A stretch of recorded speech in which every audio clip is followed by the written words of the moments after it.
And President Trump's visit was not without some pushback. In fact, protesters lined up to speak out. Your chief political reporter, Susan Raff, continues tonight's team coverage. Unlike in 2017, when President Trump came here to the Coast Guard Academy and spoke to cadets, there was a much larger group of protesters here today.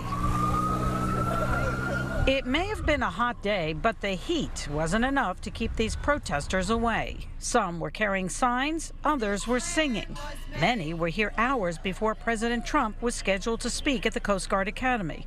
Gina Sullivan was one of them. I couldn't let this person come into my state without being here to show him that we don't want him here or as our leader or anything that he's doing. It's horrible. Some are against the war in Iran. Others feel this country's democracy is under attack.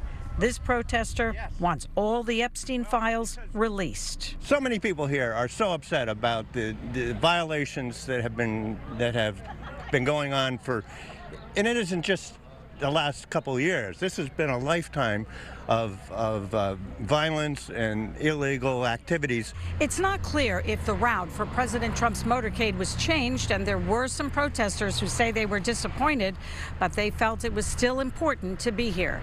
Your chief political reporter, Susan Raff, Channel 3 in New London.